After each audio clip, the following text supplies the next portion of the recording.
La casa estaba a oscuras cuando Ernesto Montoya estacionó en la entrada a las 3 de la madrugada.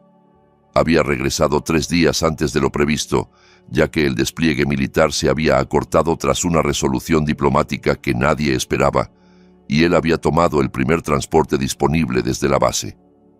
16 horas de vuelo, otras 2 de trámites en el cuartel, y luego 9 horas de carretera hasta su hogar, en una zona rural de las montañas. Estaba agotado hasta los huesos, pero el pensamiento de ver la cara de su hija Emilia lo había mantenido despierto durante todo el trayecto. 6 meses. Eso era lo que había estado fuera esta vez. Emilia tenía 7 años ahora. Se había perdido su cumpleaños por 2 semanas. La culpa lo había carcomido durante cada patrulla, cada misión, pero este era su último despliegue. Ya había presentado sus papeles de retiro. Después de 12 años en los Rangers, Ernesto volvía a casa para siempre. Apagó el motor y se quedó sentado un momento saboreando la quietud. Sin morteros, sin disparos, solo grillos y el sonido distante del viento entre los pinos. La casa lucía exactamente como la había dejado. Las persianas azules que Brenda había insistido en poner, las jardineras que probablemente estaban muertas ahora a finales de otoño, el columpio de llanta colgando del roble en el jardín delantero. Ernesto tomó su bolso militar y caminó silenciosamente hacia la puerta principal. Quería darles una sorpresa. Brenda probablemente estaría dormida, pero quizás Emilia había tenido una pesadilla y estaba despierta. Solía meterse en la cama con él cuando tenía miedo. El pensamiento lo hizo sonreír. La puerta no tenía llave. Eso fue lo primero que se sintió mal. Le había dicho a Brenda 100 veces que la cerrara, especialmente cuando él estaba desplegado. Ernesto la empujó lentamente, su entrenamiento tomando el control. La casa estaba demasiado silenciosa. No era la quietud pacífica del sueño. Era algo más. Avanzó por la sala. Platos en el fregadero. Correo esparcido sobre la encimera. El bolso de Brenda sobre la mesa. Subió las escaleras con cada paso cuidadoso y deliberado.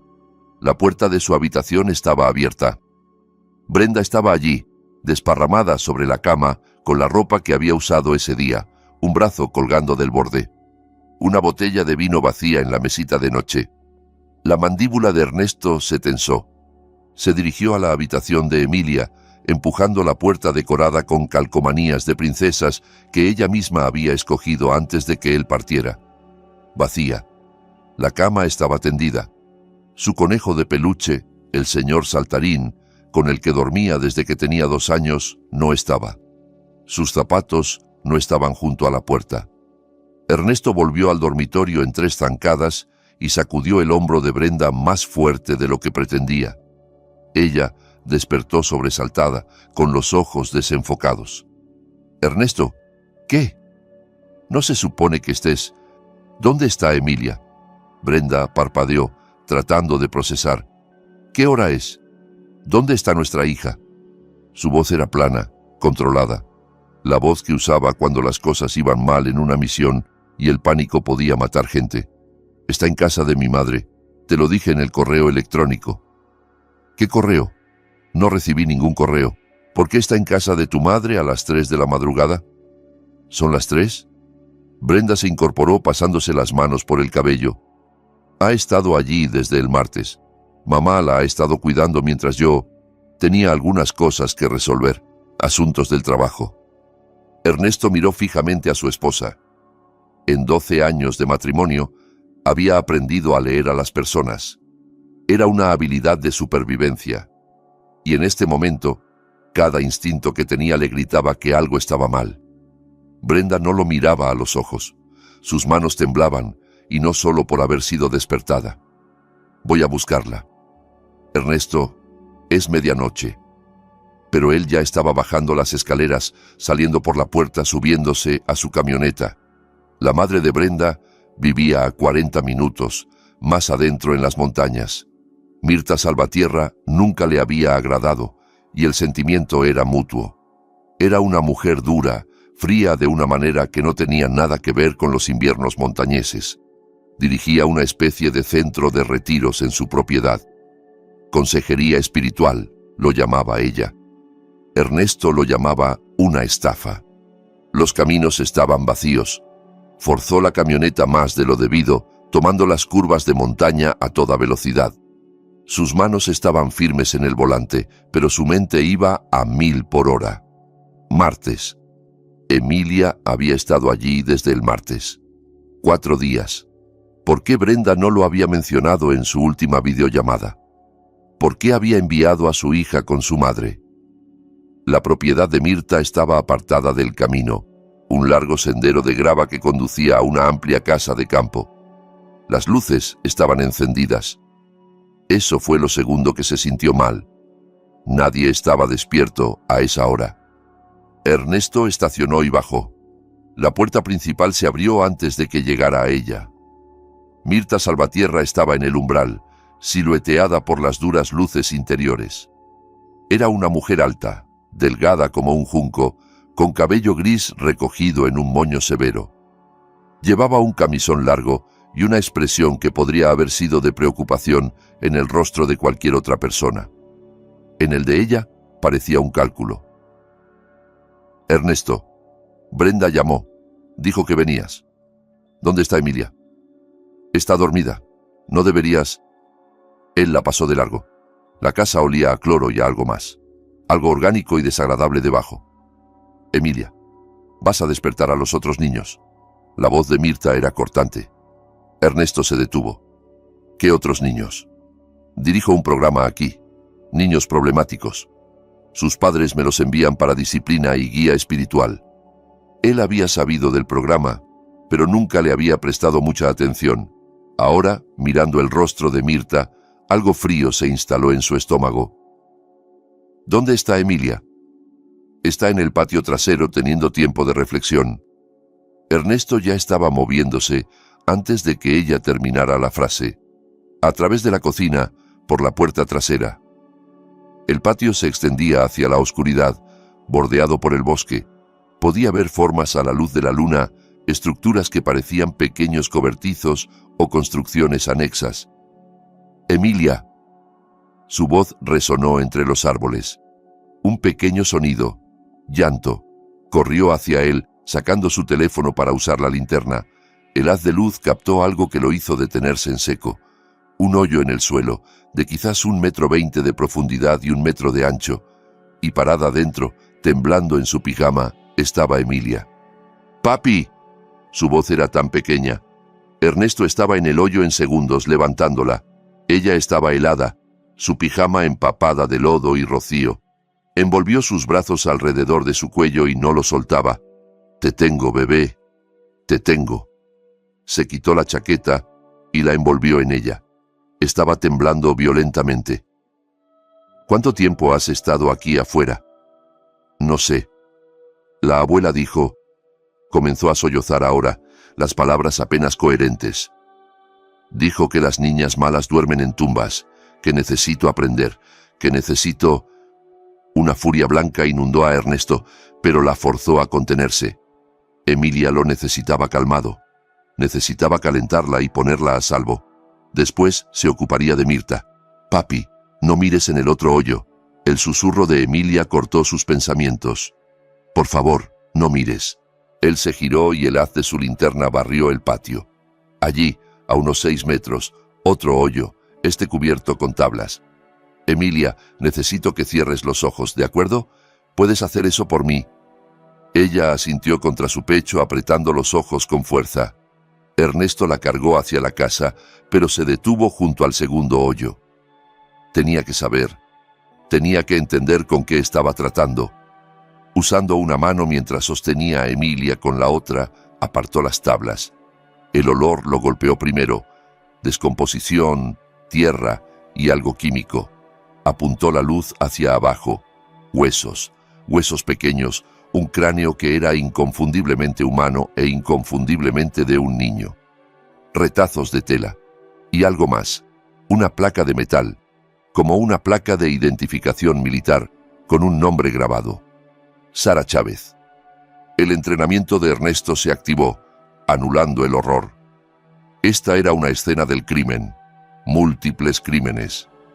Tomó 3 fotos con su teléfono, asegurándose de captar claramente la placa.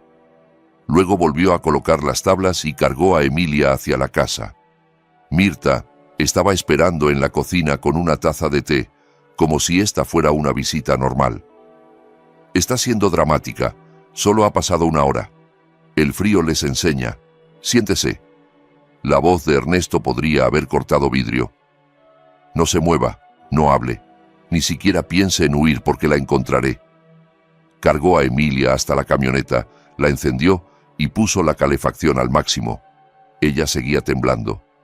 Bebé, escúchame. Estás a salvo ahora.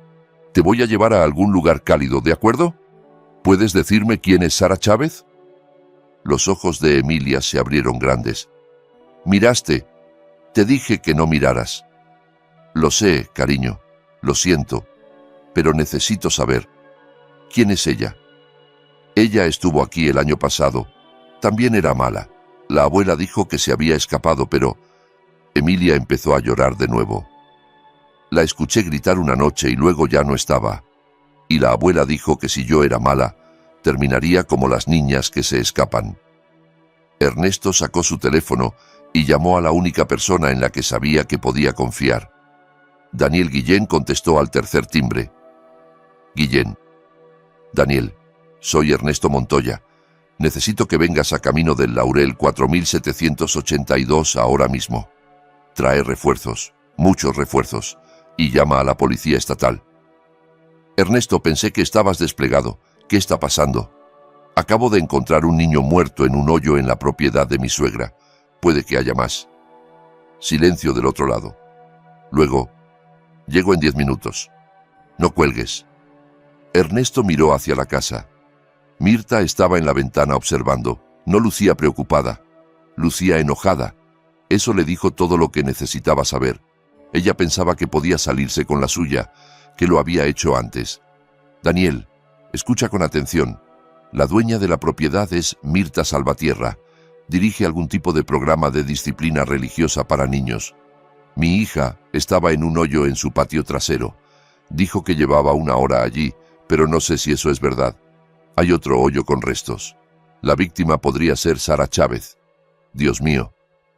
Puede que haya otros niños en la propiedad ahora mismo. Mirta dijo algo sobre otros niños. Necesitamos sacarlos. Estoy llamando a Protección de Menores y al FBI. Ernesto, necesitas sacar a tu hija de ahí. Ya lo hice. Estoy en mi camioneta con ella. Pero Daniel, no me voy hasta que sepa que cada niño aquí está a salvo. No vuelvas a entrar en esa casa. Es una orden. Pero Ernesto ya estaba moviéndose. Se volvió hacia Emilia. Bebé, necesito que cierres las puertas con seguro y te quedes en la camioneta. Deja la calefacción encendida. Voy a sacar a los otros niños, ¿de acuerdo? Volveré enseguida. Papi, no. Te prometo que tendré cuidado. Pero esos niños necesitan ayuda igual que tú la necesitabas. Le besó la frente. Cierra las puertas. Si alguien que no sea yo o un oficial de policía se acerca a esta camioneta, tocas el claxon. ¿Entendido? Ella asintió, aterrorizada pero confiando en él. Ernesto caminó de vuelta a la casa. El entrenamiento estaba completamente activado ahora. Ya no era un padre, era un soldado despejando un edificio hostil. Mirta seguía en la cocina. Se levantó cuando él entró. No tenías derecho a... ¿Dónde están los niños? Están durmiendo. Estás exagerando. Ese hoyo es una técnica terapéutica. Enseña humildad. Ernesto cruzó la distancia entre ellos en 2 pasos. No la tocó, pero ella retrocedió tambaleándose de todas formas. Te lo voy a preguntar una vez más. ¿Dónde están los niños? Arriba, pero están bien. Están aquí porque sus padres no pueden controlarlos. Los estoy ayudando. Él ya estaba moviéndose. Escaleras arriba, por un pasillo. La primera puerta estaba cerrada con llave desde afuera. La derribó de una patada. 3 niños, todos menores de 10 años, durmiendo sobre colchones delgados en el piso. Sin mantas, sin calefacción. La ventana tenía barrotes por fuera. Despierten. La voz de Ernesto era gentil pero firme. Mi nombre es Ernesto. Soy soldado y estoy aquí para ayudarlos. La policía viene en camino. Van a estar bien. Lo miraron con esos ojos vacíos que él solo había visto en zonas de guerra. Un niño pequeño habló. ¿Nos va a llevar a casa? Sí, ahora mismo. Vamos. Los guió escaleras abajo. Mirta intentó bloquear la puerta. No puedes hacer esto. Sus padres firmaron contratos. Sus padres firmaron contratos con alguien que estaba enterrando niños en su patio trasero. Quítate de mi camino. Ella no se movió. Ernesto la levantó físicamente y la apartó. No pesaba nada. Sacó a los 3 niños justo cuando las luces de los faros aparecieron por el camino de entrada. 4 patrullas, luces intermitentes. Daniel Guillén bajó primero. Un hombre corpulento de unos 50 años, con un rostro curtido y ojos amables. Echó un vistazo a los niños y tomó su radio. Necesitamos ambulancias, múltiples menores, posible abuso y negligencia. Las siguientes 2 horas fueron un caos. Llegaron más policías, agentes del FBI, protección de menores. Encontraron 6 niños más en una habitación cerrada del sótano. Todos estaban desnutridos, golpeados, aterrorizados. Todos tenían historias sobre los hoyos en el patio trasero, sobre los castigos, sobre niños que se habían escapado. Encontraron 3 tumbas más. Ernesto se sentó en su camioneta con Emilia envuelta en una manta, observando cómo los investigadores invadían la propiedad. Mirta había sido arrestada, aún insistiendo en que estaba ayudando a niños problemáticos, que los padres habían firmado contratos, que todo lo que hacía era disciplina legal. Daniel se acercó al amanecer. Van a necesitar declaraciones tuyas y de Emilia. No hoy. Primero necesita que la vean los médicos, pero pronto. ¿Qué hay de las otras tumbas? Ya identificamos una, Sara Chávez. Desaparecida de la capital el año pasado. Tenía 9 años. Sus padres pensaron que estaba en un campamento de verano. El rostro de Daniel era sombrío. Las otras 2 estamos trabajando en ello. Ernesto, ¿cómo supiste que debías venir aquí esta noche? No lo sabía. Volví temprano del despliegue. Brenda dijo que Emilia estaba aquí. Simplemente supe que algo estaba mal. Brenda. La expresión de Daniel cambió. Necesitamos hablar con ella también. ¿Sabía ella lo que estaba pasando aquí? Ernesto miró a su amigo. No lo sé, pero voy a averiguarlo. Emilia se movió contra su pecho. Papi, ¿podemos irnos a casa ya? No a esa casa, bebé. Vamos a un hotel, ¿de acuerdo? Un lugar seguro y cálido con servicio a la habitación y películas. Y me quedaré contigo. Nunca más te voy a dejar. Lo prometo. Mientras Ernesto se alejaba, el sol estaba saliendo sobre las montañas. En su espejo retrovisor podía ver las luces policiales aún parpadeando, los equipos de búsqueda peinando la propiedad. Pensó en los padres de esos niños recibiendo llamadas telefónicas ahora mismo que los destruirían. Pensó en los padres de Sara Chávez finalmente obteniendo respuestas después de un año de no saber. Y pensó en Brenda, dormida en su cama, que había enviado a su hija a esa casa, que sabía que Mirta dirigía un programa de disciplina para niños problemáticos, pero la había enviado de todos modos. Emilia no era problemática. Era una niña dulce, inteligente y feliz. Entonces, ¿por qué Brenda la había enviado donde Mirta? Las manos de Ernesto se apretaron en el volante. Había sido entrenado para combatir enemigos en el extranjero. Pero ahora se daba cuenta de que el verdadero enemigo había estado aquí todo el tiempo, escondido a plena vista, y se aseguraría de que cada persona responsable pagara por lo que había hecho, empezando por su esposa. La habitación del hotel era cálida y luminosa, nada parecida a la oscuridad fría de la propiedad de Mirta. Ernesto había conseguido una suite con 2 camas, y Emilia finalmente se había dormido alrededor del mediodía después de que un médico del hospital viniera a examinarla. Hipotermia leve, moretones, trauma. El médico había sido gentil pero exhaustivo, documentando todo, tomando fotos de las lesiones. Evidencia. Va a necesitar terapia, había dicho el doctor en voz baja junto a la puerta. Lo que experimentó, los niños no simplemente superan eso. Ahora Emilia dormía y Ernesto estaba sentado junto a la ventana con su laptop, haciendo búsquedas que debería haber hecho años atrás. Mirta Salvatierra. Centro de Retiro Espiritual Nuevos Comienzos. ¿Cómo nunca había investigado esto? Porque confiabas en Brenda, le respondió una voz en su cabeza. Porque era tu esposa, y le creíste cuando dijo que su madre estaba ayudando a niños problemáticos a encontrar a Dios. Los resultados de la búsqueda le revolvieron el estómago. El sitio web lucía profesional. Testimonios de padres agradecidos. Fotos de niños sonrientes. Versículos bíblicos sobre disciplina y redención. Pero cuando Ernesto profundizó en foros y sitios de reseñas, encontró historias diferentes. Un padre escribió: enviamos a nuestra hija allí por 3 meses. Cuando regresó, no hablaba. Solo lloraba y tenía pesadillas. Preguntamos qué había pasado y ella dijo que si contaba, la pondrían bajo tierra. Pensamos que estaba siendo dramática. Ahora desearía que hubiéramos escuchado. Otro comentaba: mi hijo estuvo allí una semana antes de que lo sacara. Había perdido 5 kilos y tenía marcas por todo el cuerpo. Mirta Salvatierra dijo que era disciplina espiritual y que estábamos interfiriendo con su salvación. Llamé a la policía, pero dijeron que era un asunto familiar. Ernesto siguió investigando. Encontró un artículo de noticias de 3 años atrás sobre una investigación del condado. Protección de Menores había visitado la propiedad tras una queja. No habían encontrado nada irregular.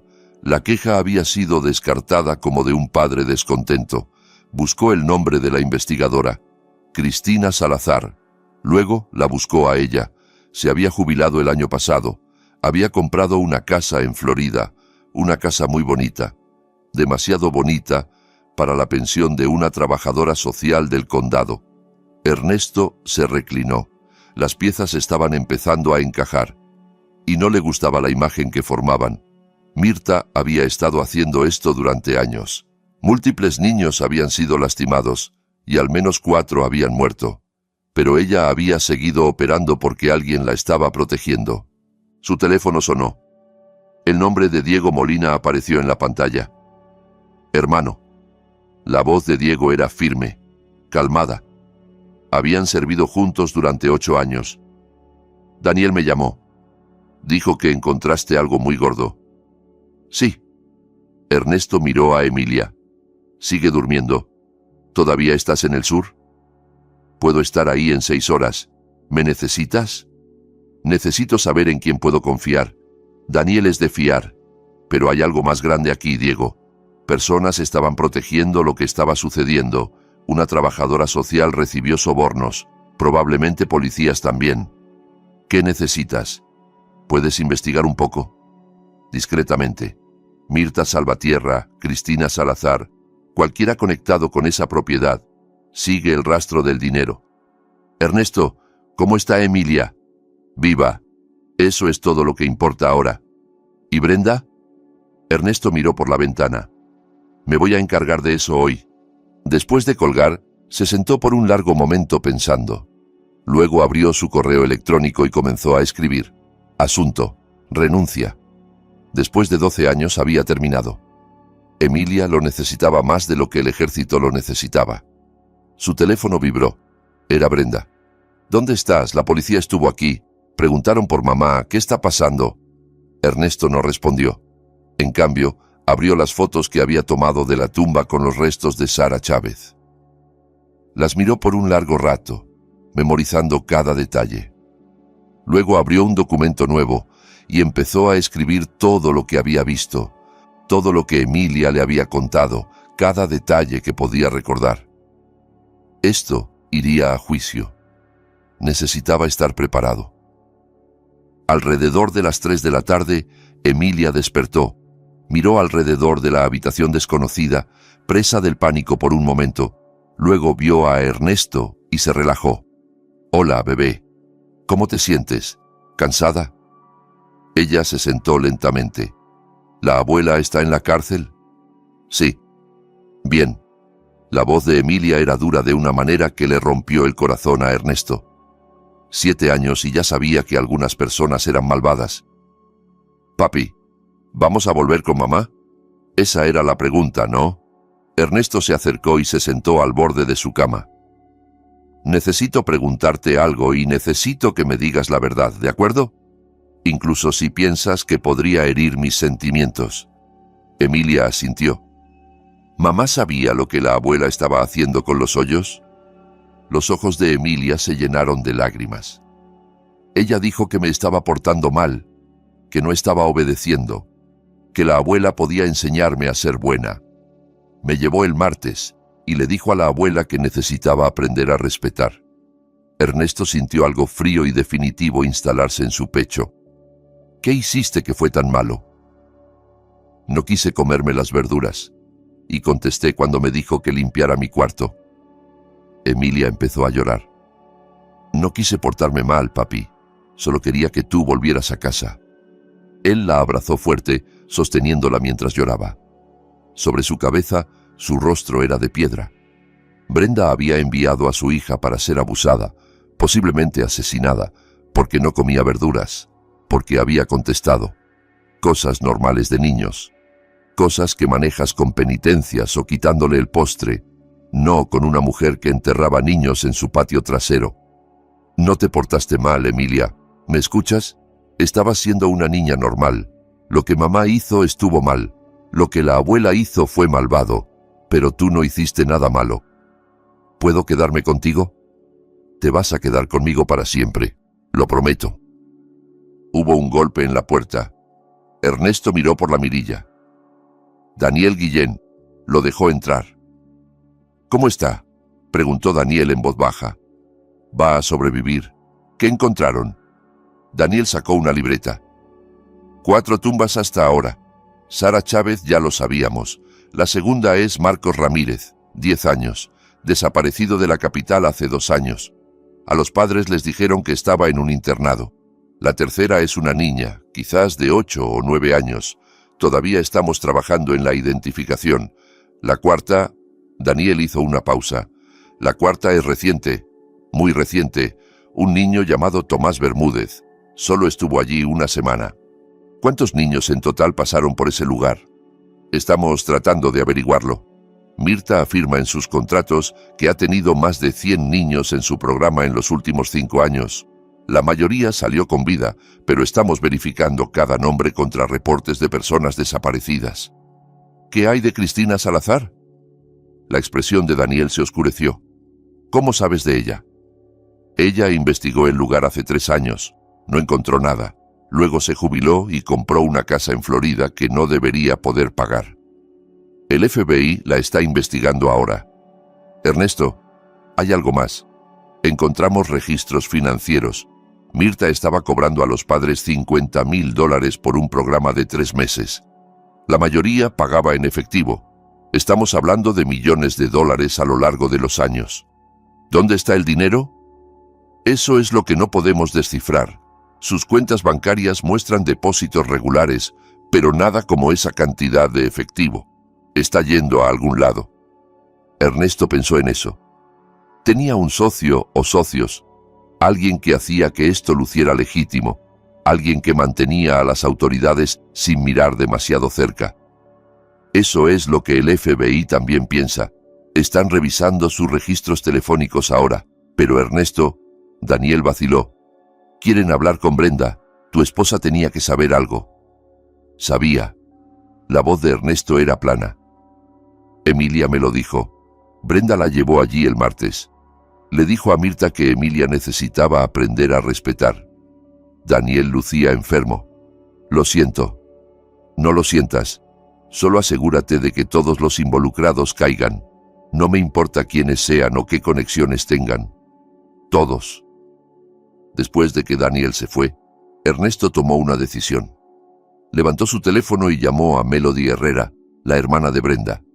Ella contestó al segundo timbrazo. ¿Ernesto? Dios mío. Brenda me dijo que habías vuelto. ¿Estás bien? Dijo algo de que arrestaron a mamá. Melody, necesito que escuches con atención. Tu madre estaba dirigiendo un campo de castigo, estaba torturando niños. 4 de ellos están muertos.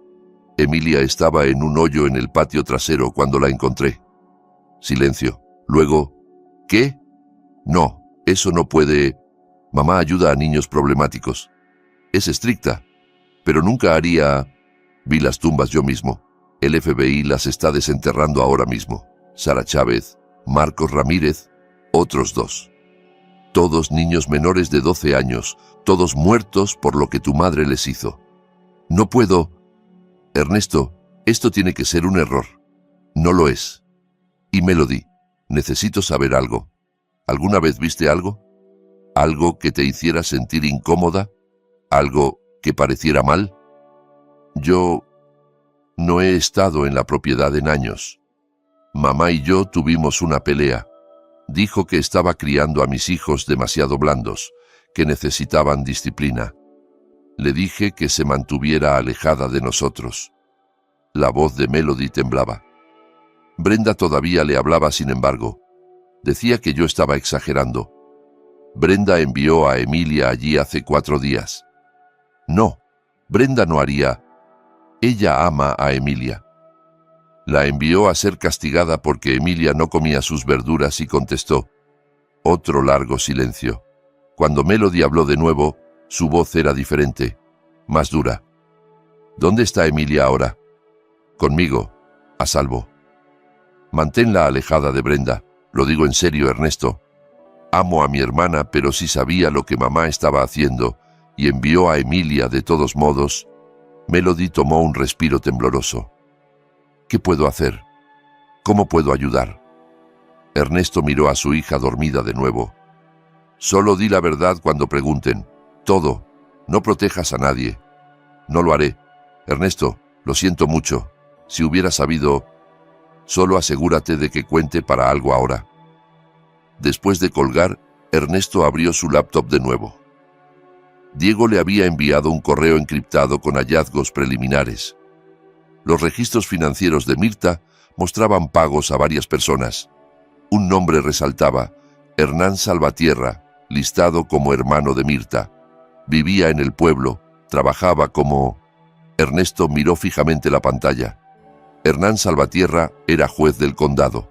A la mañana siguiente, Ernesto llevó a Emilia a una casa segura arreglada por Daniel. Era un pequeño departamento sobre una librería en el pueblo, propiedad de un policía retirado que le debía un favor a Daniel.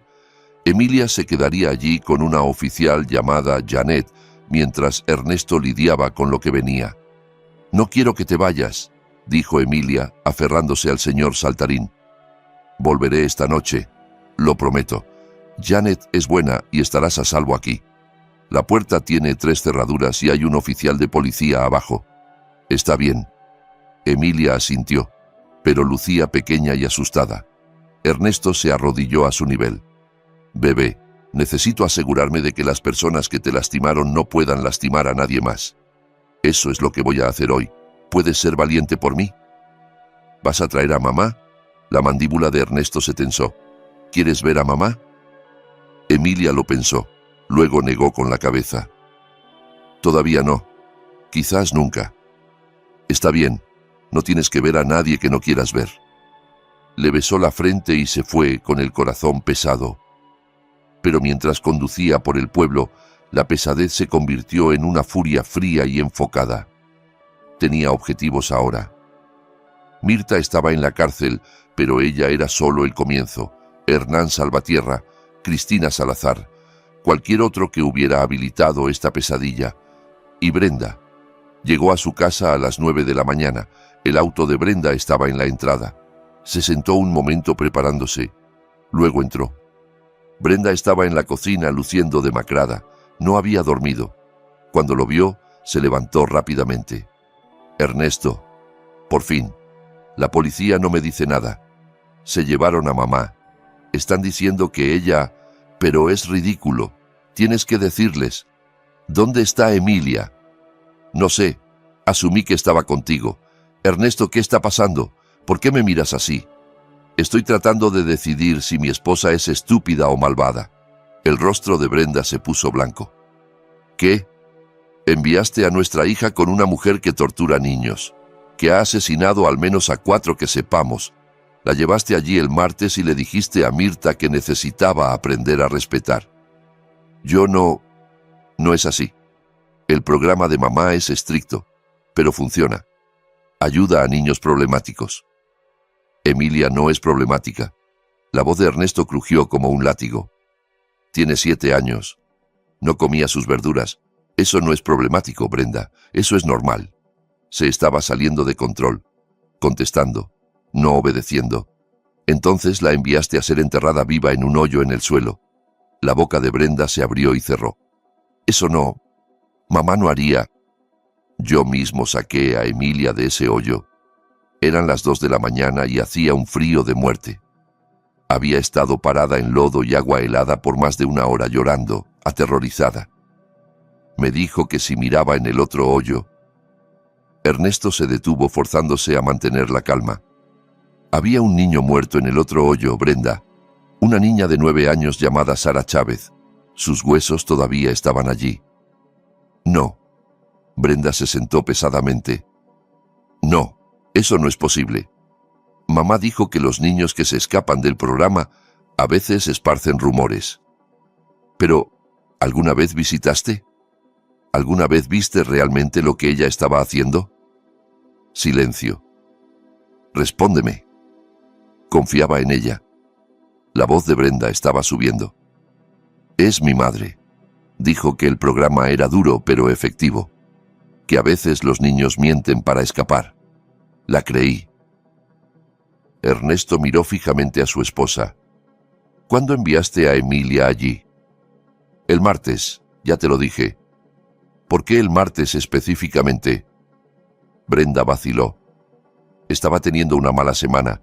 Se negaba a hacer la tarea, haciendo desorden, contestando. Yo estaba estresada con el trabajo y simplemente no podía manejarlo. Entonces llamé a mamá. No podías manejarlo. Entonces enviaste a nuestra hija a un campo de tortura. No es un campo de tortura. Ella ayuda a niños. 4 niños muertos dicen lo contrario. Ernesto sacó su teléfono y le mostró una de las fotos de las tumbas. Brenda la miró y se puso verde. Corrió al fregadero y vomitó. Cuando regresó, limpiándose la boca, su rostro estaba pálido. No lo sabía, Ernesto. Te lo juro, no lo sabía. Pero sospechaste que algo estaba mal, ¿verdad? No, yo... Melody cortó a tu madre hace años. Dijo que era demasiado dura con los niños. Tú mantenías a Emilia alejada de Mirta la mayoría del tiempo. ¿Qué? Las manos de Brenda temblaban.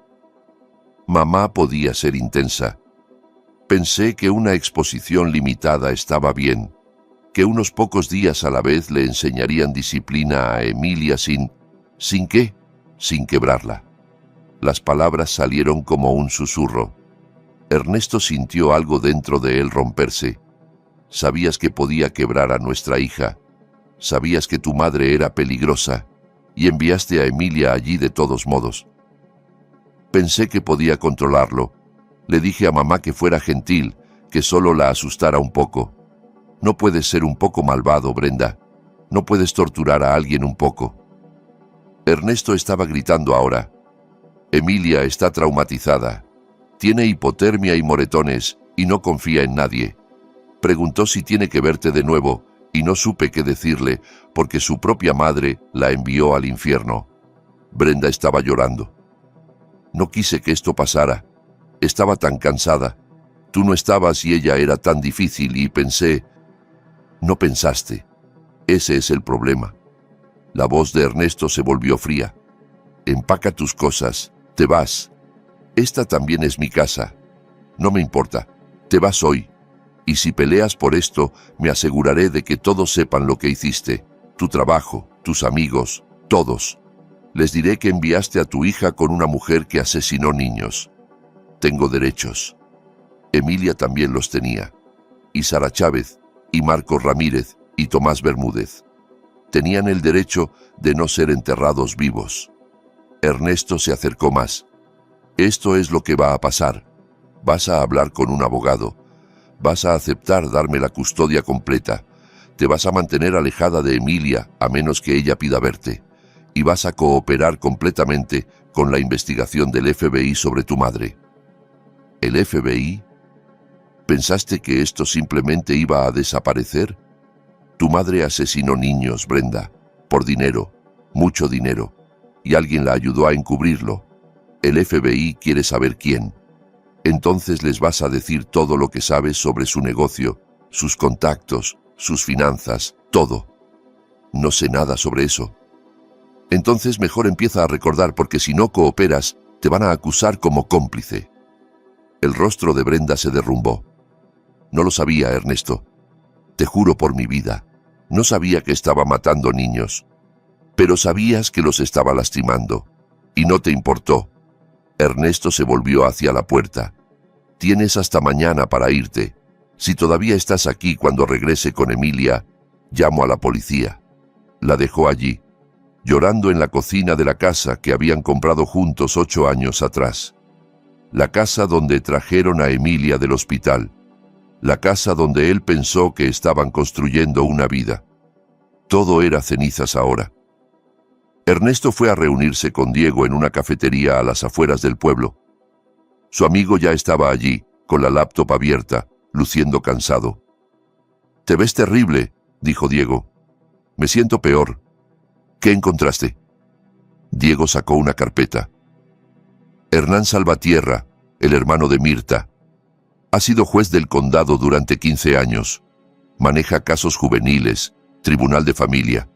Adivina qué pasa cuando los padres se quejan del programa de Mirta. Déjame adivinar. Los casos se desestiman. Exacto. Encontré 6 quejas en los últimos 5 años. Todas fueron al tribunal de Hernán. Todas desestimadas como disputas familiares o alegaciones infundadas. 3 de esos niños ahora están desaparecidos. Las manos de Ernesto se apretaron. Él sabía. Se pone mejor. Cristina Salazar, la trabajadora social. Es la ex-esposa de Hernán. Se divorciaron hace 10 años, pero revisé sus registros financieros. Ha estado recibiendo pagos regulares de una empresa llamada Nuevos Comienzos Holdings. Adivina quién es dueño de esa empresa. Hernán y Mirta, al 50% cada uno. La empresa ha estado recolectando las tarifas de los padres, lavando el dinero a través de varias cuentas y luego pagándole a Mirta, Hernán y Cristina. Estamos hablando de $3 millones en 5 años. Ernesto se reclinó. Entonces Hernán proporciona protección legal, Cristina maneja cualquier investigación estatal y Mirta dirige la operación. Esa es la teoría. El FBI está armando el caso ahora. Pero Ernesto, la expresión de Diego se volvió seria. Puede que haya más personas involucradas. Encontré pagos a una firma de consultoría que parece no existir. Y hay huecos en los registros financieros. Dinero saliendo que no podemos rastrear. ¿Quién más podría estar involucrado? No sé todavía, pero alguien con suficiente influencia para asegurarse de que no hubiera investigaciones reales. Alguien que pudiera presionar a la policía local, quizás incluso a la estatal. Ernesto pensó en eso. Necesito hablar con Daniel. Ver si conoce a alguien que pareciera demasiado interesado en cerrar preguntas sobre Mirta. Ten cuidado. Si hay policías corruptos involucrados, no sabes en quién confiar. Confío en Daniel. Sí, pero ¿él confía en todos los de su fuerza? Diego cerró su laptop. Ernesto, necesitas dejar que el FBI maneje esto.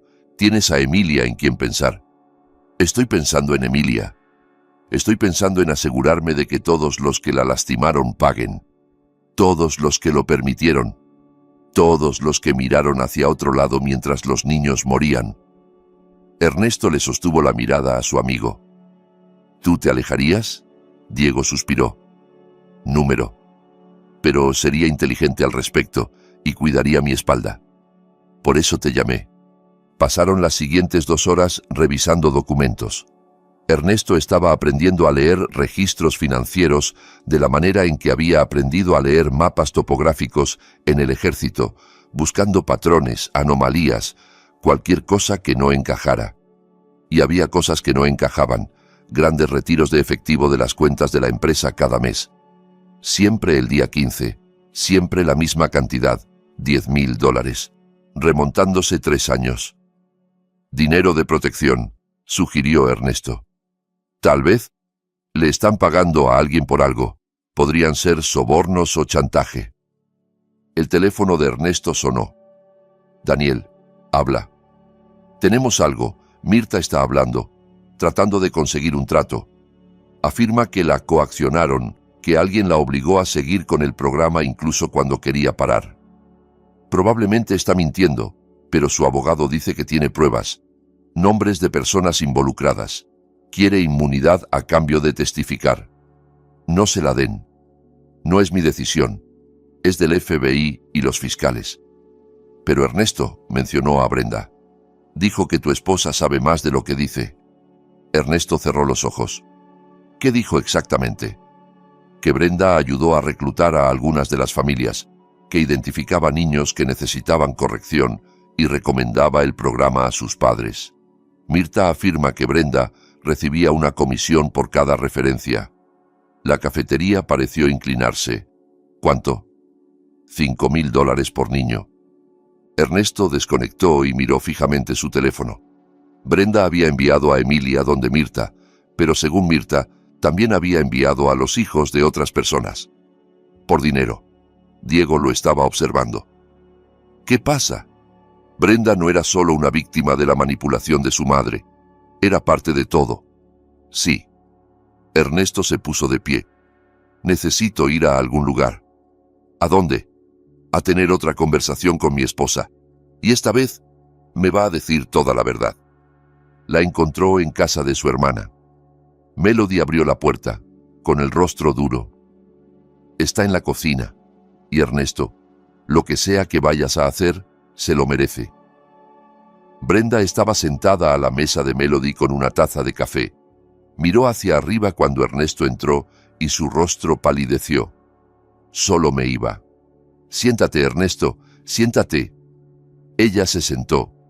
Melody se quedó en el umbral con los brazos cruzados. Ernesto se apoyó contra la encimera. El FBI habló con tu madre. Está tratando de conseguir un trato. Dijo que ayudaste a reclutar familias, que recibiste $5,000 por cada niño que le enviaste. ¿Es verdad? El silencio de Brenda fue respuesta suficiente. ¿Cuántos? La voz de Ernesto era mortalmente tranquila. No sé, quizás 20, a lo largo de 3 años. 20 niños. Enviaste a 20 niños a ser torturados por dinero. No se suponía que fuera tortura. Mamá dijo que era un programa de amor firme, que los niños necesitaban disciplina. Los padres estaban desesperados.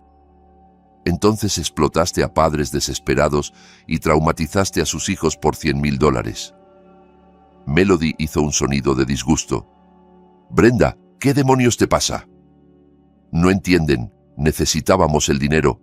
Ernesto estaba desplegado, su salario no era suficiente, y yo tenía deudas de antes de que nos casáramos. Teníamos suficiente, gritó Ernesto. Teníamos una casa, comida, todo lo que necesitábamos. ¿Me estás diciendo que vendiste niños por qué? ¿Un auto nuevo? ¿Vacaciones? Brenda estaba llorando de nuevo. Lo siento mucho, no pensé que nadie saldría lastimado. Mamá dijo que era seguro.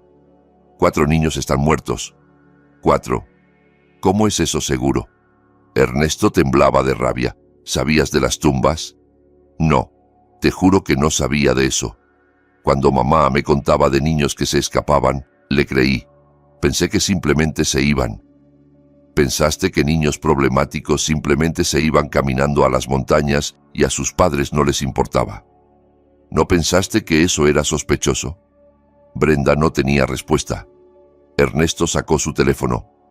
El FBI va a querer hablar contigo. Las familias que reclutaste van a querer respuestas y me voy a asegurar de que cada persona sepa lo que hiciste. Por favor. Brenda lo alcanzó. Por favor, Ernesto, cometí un error. Fui estúpida y codiciosa, y lo siento mucho, pero sigo siendo la madre de Emilia. La amo. La enviaste a un campo de tortura por $5,000. No, no cobré dinero por Emilia. Es mi hija. Solo pensé... Pensaste que podías salirte con la tuya una vez más. Pensaste que ella volvería asustada y enderezada y tú seguirías enviando a los hijos de otras personas por dinero. Ernesto retrocedió de su mano extendida. Mantente alejada de nosotros, de los dos. No llames, no mandes mensajes, no intentes ver a Emilia. Si te veo cerca de ella te haré arrestar. No puedes alejarme de mi hija. Mírame. Estás a punto de ser acusada de poner en peligro a un menor, conspiración y probablemente tráfico. Para cuando esto termine, tendrás suerte si no estás en prisión. Lo único que te mantiene fuera ahora mismo es que estás cooperando con el FBI. Ernesto se dirigió a la puerta. Melody, gracias por ser honesta. Lamento que tu familia se esté derrumbando. Lamento no haber visto esto venir, dijo Melody en voz baja. Debí haber presionado más, haberme mantenido en contacto con mamá. Quizás podría haber... Esto no es culpa tuya. No te culpes por la maldad de otros. Mientras Ernesto se alejaba, su teléfono sonó. Número desconocido. Ernesto Montoya. Sí. Soy el agente Francisco Moreno del FBI. Necesito que venga para una entrevista hoy, si es posible. Puedo estar ahí en 20 minutos. Bien. Y señor Montoya, traiga a su abogado. Vamos a hablar de cargos serios. La mano de Ernesto se apretó en el volante. ¿Contra quién? Todos. Estamos construyendo un caso bajo la ley Rico. Crimen organizado, conspiración, tráfico de menores, asesinato. Esto es más grande que su suegra. Vamos por todos los involucrados. Bien. Debo advertirle. Su esposa es un objetivo. Creemos que fue cómplice en el reclutamiento de niños para el programa. Si coopera, quizás podamos reducir los cargos, pero está mirando tiempo en prisión. No me importa lo que le pase a ella, solo asegúrense de atrapar a todos. Lo haremos, pero señor Montoya, cuídese la espalda. Las personas involucradas en esto tienen dinero y conexiones. No van a caer fácilmente. Después de colgar, Ernesto hizo una última llamada a un abogado amigo de su unidad que ahora trabajaba en una firma grande en la capital. Tomás Peña. Tomás, soy Ernesto Montoya. Necesito ayuda. Necesito al mejor abogado de familia que conozcas y necesito a alguien que pueda manejar un caso federal. ¿Qué tipo de caso federal? Tráfico de niños, crimen organizado, asesinato. Y necesito asegurarme de obtener la custodia de mi hija. Dios mío, Ernesto, ¿qué pasó? ¿Cuánto tiempo tienes? Para ti, todo el tiempo del mundo. Empieza a hablar. Mientras Ernesto explicaba toda la pesadilla, sintió algo cambiando dentro de él. La rabia seguía allí, ardiendo caliente y pura. Pero debajo de ella había algo más frío, algo calculador. El ejército le había enseñado cómo pelear, cómo planificar, cómo ejecutar operaciones complejas contra enemigos atrincherados. Había liderado misiones en algunos de los territorios más hostiles de la Tierra, y ahora iba a usar cada habilidad que tenía para destruir a las personas que habían lastimado a su hija. No solo a Mirta, no solo a Brenda, a todos. Cada persona que había mirado hacia otro lado, aceptado un soborno, permitido la tortura y el asesinato de niños. Pensaban que estaban a salvo porque tenían dinero y conexiones, porque se habían salido con la suya durante años. Estaban equivocados. Ernesto Montoya venía por ellos, y él no perdía. Las oficinas del FBI eran frías y estériles, todas luces fluorescentes y paredes beige. Ernesto se sentó frente al agente Moreno y otra agente, una mujer llamada Chávez, nombre apropiado dado lo que había encontrado. «Soy la agente Sara Chávez», dijo ella como si le leyera la mente. Sara era mi sobrina. La expresión de Ernesto no cambió, pero por dentro sintió una punzada aguda de simpatía. «Lamento tu pérdida». «Gracias. Quiero que sepas que esto es personal para mí. Me voy a asegurar de que todos los responsables paguen». Sus ojos eran duros como diamantes. Empezando por Mirta Salvatierra. Moreno sacó una grabadora. «Señor Montoya, necesitamos registrar su declaración. Cuéntenos todo lo que pasó desde el momento en que llegó a casa». Ernesto lo hizo. cada detalle. Encontrar a Emilia en el hoyo, las otras tumbas, la confesión de Brenda sobre enviarla allí, la evidencia de los pagos financieros. No ocultó nada. Cuando terminó, Moreno se reclinó. Su esposa afirma que no sabía de las muertes. ¿Le cree? No lo sé. Quizás era deliberadamente ignorante, pero sabía que los niños estaban siendo lastimados y siguió enviándolos de todos modos. Por dinero. Sí, la agente Chávez habló. Hemos identificado a 17 familias que su esposa refirió al programa de Mirta. De esos 17 niños, 3 están muertos, 4 siguen desaparecidos. Los demás los estamos entrevistando ahora. Las historias son consistentes: castigo físico extremo, privación de alimentos, abuso psicológico. Un niño fue mantenido en un hoyo durante 3 días. Ernesto se sintió enfermo. ¿Dónde están las familias ahora? Las estamos rastreando. La mayoría pensó que sus hijos estaban en un internado legítimo. Algunos sabían que era duro, pero pensaron que eso era lo que sus hijos necesitaban. Unos pocos. Moreno hizo una pausa. Unos pocos parecían haber sabido exactamente lo que estaba sucediendo y no les importó. ¿Qué les pasa a ellos? Depende de lo que podamos probar. Poner en peligro a menores como mínimo. Si podemos demostrar que sabían que los niños morían y enviaron a los suyos de todos modos, estamos viendo conspiración para cometer asesinato. ¿Y Brenda? Su esposa está cooperando. Nos ha dado nombres, detalles sobre la estructura financiera, información sobre la participación de Hernán Salvatierra. A cambio, estamos recomendando cargos reducidos, pero aún está mirando de 5 a 10 años. Ernesto asintió. No sintió nada al respecto, ni satisfacción, ni arrepentimiento, solo un vacío donde solía estar su matrimonio. ¿Qué hay de Hernán?, preguntó. La mandíbula de Moreno se tensó.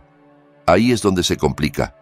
Hernán Salvatierra es un juez en funciones con muchos amigos. Necesitamos un caso hermético antes de actuar contra él. Lo estamos construyendo, pero toma tiempo. ¿Cuánto tiempo? Semanas, quizás meses. Niños murieron mientras ustedes construyen su caso. Lo sé. La frustración de Moreno se manifestó. Pero si nos movemos muy rápido y él se libra por un tecnicismo, se escapa de todo para siempre. No voy a permitir que eso pase. La agente Chávez puso una mano en el brazo de Moreno, calmándolo. Luego miró a Ernesto. Lo vamos a atrapar, te lo prometo. Pero tenemos que hacer esto bien. ¿Qué puedo hacer yo? Nada. Mantente al margen. Concéntrate en tu hija. Déjanos manejar la investigación. Ernesto no respondió a eso. No tenía intención de mantenerse al margen. Después de la entrevista, se reunió con Tomás Peña y la abogada de familia que Tomás había recomendado, una mujer perspicaz llamada Margarita Vega. Se sentaron en una sala de conferencias y planificaron. La buena noticia es que obtendrás la custodia, dijo Margarita. Con Brenda enfrentando cargos criminales y admitiendo poner en peligro a un menor, ningún juez le dará la custodia. La pregunta es si ella obtiene visitas. Emilia no quiere verla. La preferencia de Emilia importará, pero tiene 7 años. El tribunal podría ordenar visitas supervisadas de todos modos. Sobre mi cadáver. Ernesto. La voz de Tomás era gentil pero firme. Deja que Margarita maneje la estrategia legal. Si presionas demasiado fuerte, podría ser contraproducente. Brenda envió a nuestra hija a ser torturada por dinero. No hay escenario en el que merezca ver a Emilia. Estoy de acuerdo, dijo Margarita. Y ese es el argumento que haremos. Pero tenemos que seguir el proceso, solicitar el divorcio, solicitar la custodia, documentar todo, construir un caso tan abrumador que ningún juez pueda fallar en tu contra. ¿Cuánto tiempo? El divorcio tomará meses. La custodia podría ser más rápida dadas las circunstancias. Presentaré mociones de emergencia mañana. Hazlo. Después de que se fueron, Ernesto se sentó en su camioneta pensando. El FBI estaba construyendo su caso. Sus abogados estaban construyendo el suyo. Todos seguían el proceso, jugando según las reglas. Pero Ernesto no estaba limitado por las mismas reglas. Era un civil ahora, un padre protegiendo a su hija. Y a veces la justicia no podía esperar a los tribunales. Sacó su teléfono y llamó a Diego. «Necesito que hagas algo por mí. No es legal. Me lo imaginaba. ¿Qué necesitas?» «Hernán Salvatierra. Necesito todo sobre él. Registros telefónicos, registros financieros, correos electrónicos, todo lo que pruebe lo que hizo. El FBI ya está obteniendo eso a través de órdenes judiciales. No quiero esperar a las órdenes judiciales. Lo quiero ahora». Silencio del otro lado. Luego, «¿Sabes lo que estás pidiendo?» «Sí. Si nos atrapan, no nos van a atrapar. Tú me enseñaste a hacer esto en Afganistán, ¿recuerdas? Solo estamos aplicando esas habilidades aquí». Otra pausa. «¿Cuándo quieres empezar?» «Esta noche». Se encontraron en la habitación del motel de Diego con una laptop y equipo que definitivamente no era de grado civil. Diego tenía conexiones de sus días en el ejército, personas especializadas en inteligencia electrónica. «La seguridad de Hernán es decente, pero no es gran cosa», dijo Diego tecleando. «Wi-Fi doméstico estándar protegido con contraseña. Puedo craquearlo remotamente, pero tomará unas horas». «Hazlo». «¿Qué hay de su teléfono?» «Más difícil. Si es inteligente, usa mensajería encriptada. Pero tipos como él siempre piensan que son intocables. Se vuelven descuidados». Mientras Diego trabajaba, Ernesto investigaba. Hernán Salvatierra había sido juez durante 15 años. Antes de eso, fiscal. Casado 2 veces, divorciado 2 veces, sin hijos. Su casa era una colonial modesta en un buen vecindario. No el tipo de lugar que esperarías de alguien que había hecho $3 millones del tráfico de niños. «Está escondiendo el dinero en algún lugar», dijo Ernesto. «Cuentas offshore probablemente. Las Caimán, Suiza, lugares que el FBI puede rastrear, pero toma tiempo». «No tenemos tiempo». Diego lo miró. «¿Cuál es el plan aquí, Ernesto? Digamos que obtenemos todo. ¿Qué vas a hacer con ello?» «Asegurarme de que no pueda escapar de la justicia. Asegurarme de que si el caso del FBI se derrumba, él igual caiga». «¿Cómo?» «No he descifrado esa parte todavía. Trabajaron hasta las 3 de la madrugada.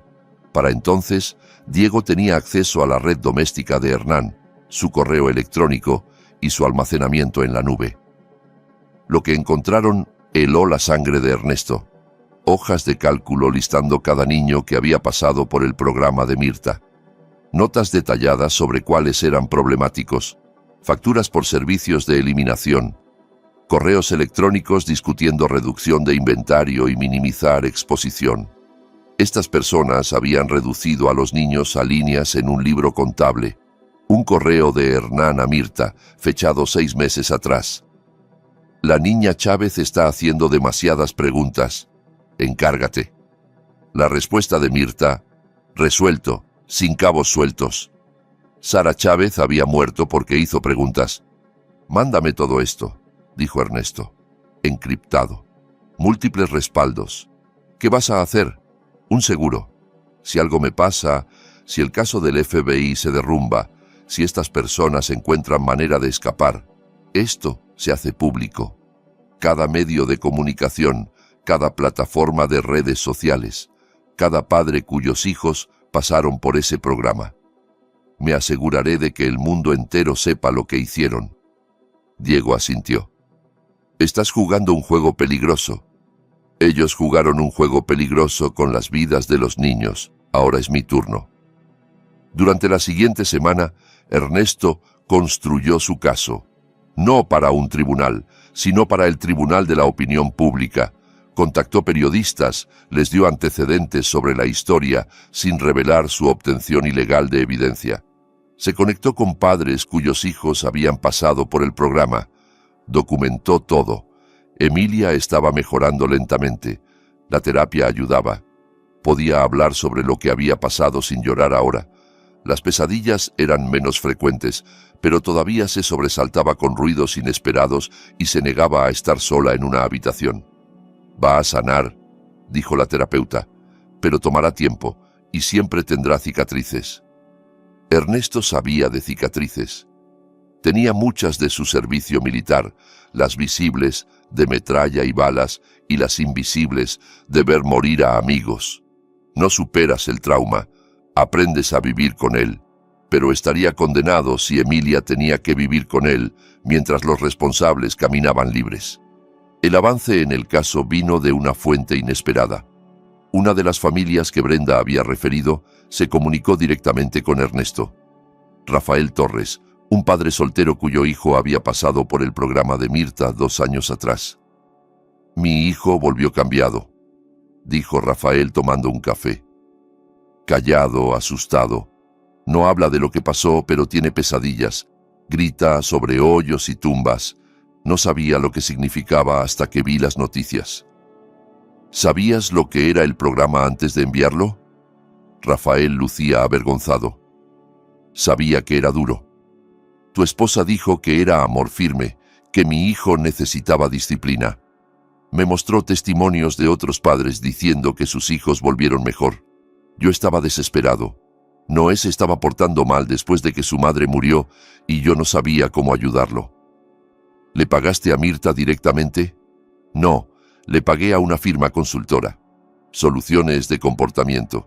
Ellos manejaron todo el papeleo. El pulso de Ernesto se aceleró. Ese era el nombre que Diego había encontrado. La firma sin oficina real, sin empleados, solo un apartado postal y una cuenta bancaria. ¿Todavía tienes los papeles? Sí. ¿Por qué? Porque creo que esa firma es la clave de todo. Tenía razón.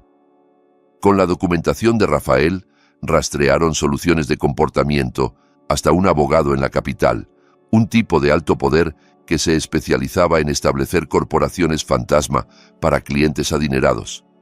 El abogado, cuando fue confrontado por el FBI, alegó secreto profesional. Pero Ernesto tenía otro enfoque. Se presentó en la oficina del abogado sin avisar. León Domínguez, decía la placa. Ernesto pasó junto a la secretaria y entró a la oficina de Domínguez. Disculpe, no puede, protestó la secretaria. Está bien, dijo Ernesto, cerrando la puerta detrás de él. Domínguez era un hombre elegante en un traje caro, de unos 50 años, con el tipo de bronceado que viene de viajes de esquí y campos de golf. Levantó la vista, molesto. ¿Quién es usted? Ernesto Montoya. Mi hija fue torturada por uno de tus clientes. Tú estableciste la estructura financiera que les permitió esconder millones de dólares del tráfico de niños. La expresión de Domínguez se volvió cuidadosamente neutral. No sé de qué habla. Ernesto sacó una carpeta y la dejó caer en el escritorio. Soluciones de comportamiento, Nuevos Comienzos Holdings, 3 otras empresas fantasma en las Caimán. Las creaste todas para Mirta Salvatierra y Hernán Salvatierra.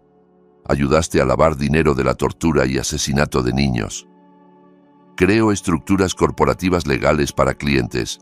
Lo que hagan con esas estructuras no es mi responsabilidad. Pero lo sabías. Tenías que saberlo. Nadie establece tantas empresas fantasma para un pequeño centro de retiro religioso, a menos que esté escondiendo algo. Domínguez se reclinó. Incluso si eso fuera cierto, y no estoy diciendo que lo sea, el secreto profesional protege mis comunicaciones con clientes. No te protege de ser un cómplice de asesinato. Yo no he asesinado a nadie.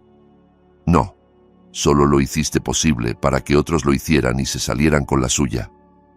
Por una tarifa. Ernesto se inclinó hacia adelante. ¿Cuánto te pagaron? ¿10%? ¿20%? ¿Cuánto vale un niño muerto para ti? Fuera de mi oficina. El FBI va a destrozar tu práctica. Cada cliente, cada cuenta, cada documento. Y cuando terminen vas a ir a prisión junto con los Salvatierra. Lo dudo. Tengo los mejores abogados del estado. Ernesto sonrió. No era una sonrisa agradable. ¿Sabes qué es gracioso? Encontré algo interesante mientras te investigaba. Tu hijo, León Domínguez, hijo. 15 años. Niño problemático por lo que escuché. Ha estado entrando y saliendo de terapia. Algunos problemas legales menores. El rostro de Domínguez palideció. No te atrevas. No estoy amenazando a tu hijo, solo estoy diciendo que ayudaste a Mirta Salvatierra a ocultar el hecho de que estaba torturando niños problemáticos. Tu hijo es un niño problemático. ¿Cómo te sentirías si alguien lo enviara a un lugar como ese? Si terminara en un hoyo en el suelo llorando por su padre, preguntándose por qué lo dejaste pasar. Hijo de... Piénsalo. Luego piensa, si proteger a tus clientes vale la pena de proteger a tu propio hijo del mismo destino, porque personas como Mirta no se detienen, solo encuentran nuevas víctimas. Ernesto se puso de pie. El FBI estará aquí mañana con órdenes. Puedes cooperar y quizás mantener tu licencia de abogado. O puedes pelear y perderlo todo. Tú decides. Dejó a Domínguez sentado allí, temblando. Al día siguiente, Domínguez llamó al FBI. Quería hacer un trato. En 48 horas, toda la estructura financiera se desmoronó. Domínguez proporcionó documentos mostrando cómo fluía el dinero. Los padres pagaban a Soluciones de Comportamiento, que tomaba una comisión y pasaba el resto a Nuevos Comienzos Holdings, que distribuía a Mirta, Hernán y Cristina. También había pagos a otras 2 personas, un policía auxiliar y una supervisora estatal de protección de menores. El policía, un hombre llamado Carlos Bravo, había estado respondiendo a quejas sobre la propiedad de Mirta durante años. Siempre había presentado informes diciendo que no había evidencia de irregularidades.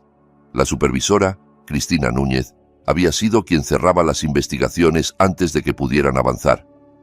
El FBI los arrestó a todos en redadas coordinadas. Ernesto vio la cobertura de noticias con Emilia en su regazo. «Esa es la abuela», dijo Emilia, señalando las imágenes de Mirta siendo llevada a un juzgado esposada. «Sí, bebé. Se ve más pequeña en la televisión. Las personas malvadas siempre se ven así cuando las atrapan. El juicio no ocurriría en meses, pero la cobertura mediática fue inmediata y brutal. Cada medio de comunicación sacó historias sobre el campo de tortura, la cámara de los horrores en las montañas. Familias de las víctimas fueron entrevistadas. Los cuerpos de los 4 niños asesinados recibieron entierros dignos. La cara de Brenda estaba estampada en los titulares. Madre que vendió niños por ganancias. Trató de alegar que también era una víctima, que Mirta la había manipulado, pero la evidencia era demasiado condenatoria. El FBI tenía grabaciones de sus conversaciones con padres, promocionando el programa, describiendo cuán efectivo era, nunca mencionando el abuso. Ernesto solicitó el divorcio y la custodia de emergencia. La audiencia fue breve. Margarita presentó evidencia de la participación de Brenda en la red de tráfico, su admisión de poner en peligro a un menor y la declaración de Emilia de que no quería ver a su madre.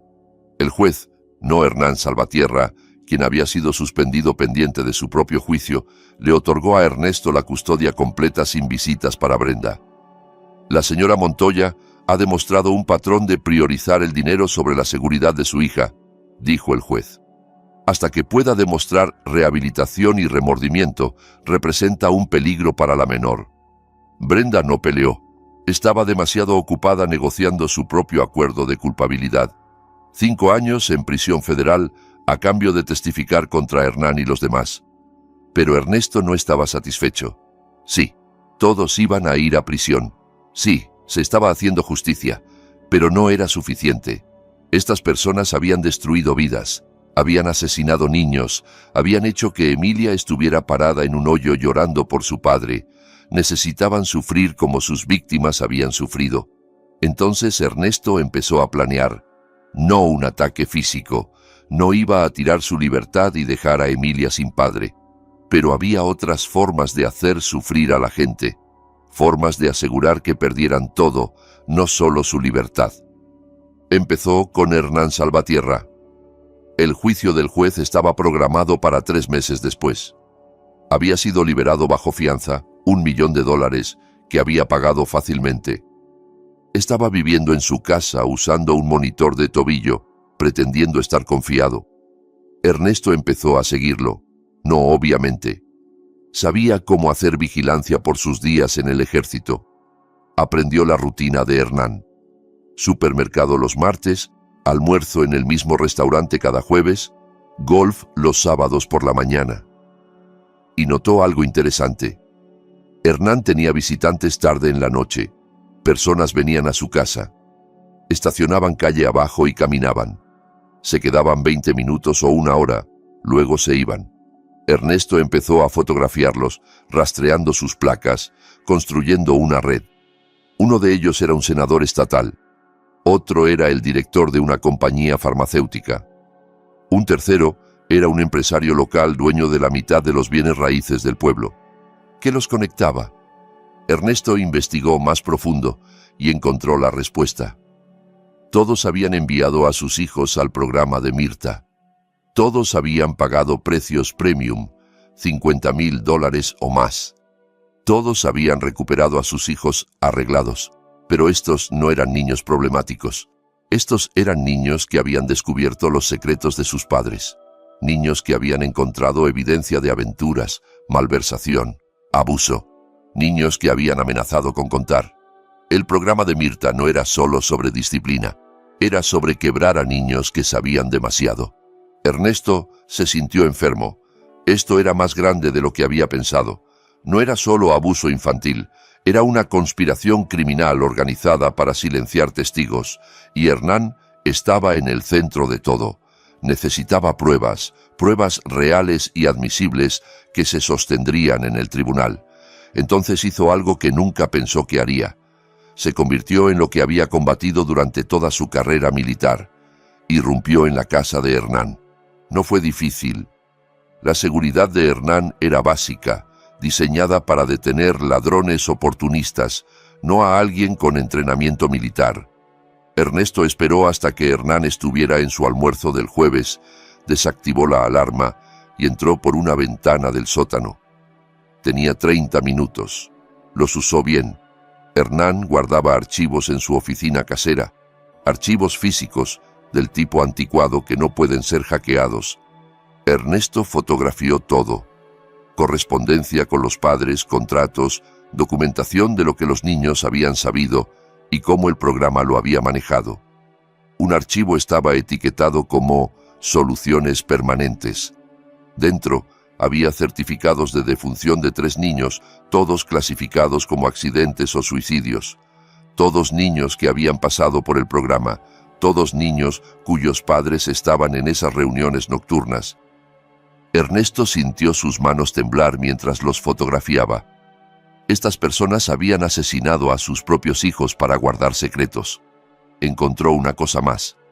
Un libro mayor mostrando pagos de Hernán a medios locales, pagos para matar historias, pagos a reporteros para enterrar información, pagos para mantener toda la operación en silencio. Ernesto terminó con 5 minutos de sobra. Reinició todo exactamente como lo había encontrado, salió por la ventana y se alejó. Esa noche hizo copias de todo. Envió archivos encriptados a 3 personas diferentes: Diego, Tomás Peña y el agente Moreno del FBI. La nota decía: si algo me pasa, publiquen esto en cada medio de comunicación del país. Luego fue a casa y sostuvo a Emilia mientras dormía, pensando en cuán cerca había estado de perderla, cuántos otros padres habían perdido a sus hijos a manos de estos monstruos. Al día siguiente, recibió una llamada de un número desconocido. Señor Montoya, soy Salvador Briones. Represento a Hernán Salvatierra. Mi cliente desea hablar con usted. Dígale a su cliente que se vaya al diablo. Señor Montoya, por favor, no es una amenaza. Mi cliente quiere disculparse, explicar su versión de las cosas. Está preparado para ofrecer un acuerdo a cambio de... No hay acuerdo. Su cliente va a ir a prisión por el resto de su vida. Si tan solo escuchara, Ernesto colgó. 10 minutos después, su teléfono sonó de nuevo, un número diferente. Señor Montoya. Una voz de mujer, suave y profesional. Mi nombre es Ingrid Franco. Llamo en nombre de un grupo de ciudadanos preocupados que desean resolver este asunto discretamente. Estamos preparados para ofrecerle $5 millones a cambio de su cooperación para... ¿Quién es usted?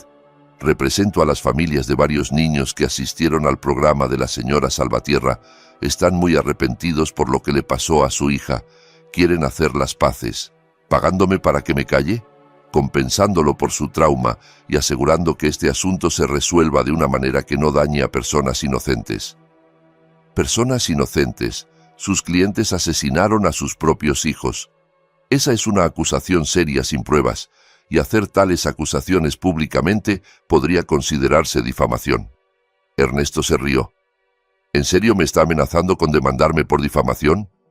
¿Después de lo que hicieron ustedes? Le estamos ofreciendo un acuerdo generoso, señor Montoya. Le sugiero que piense cuidadosamente antes de rechazarlo. No necesito pensar. La respuesta es no. Sus clientes van a ser expuestos, cada uno de ellos, y cuando termine, todos sabrán lo que hicieron.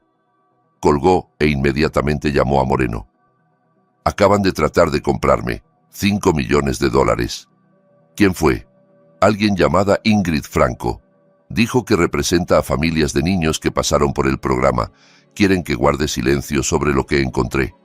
Moreno estuvo callado un momento. Ernesto, ¿qué encontraste exactamente? No puedo decirte eso, no oficialmente.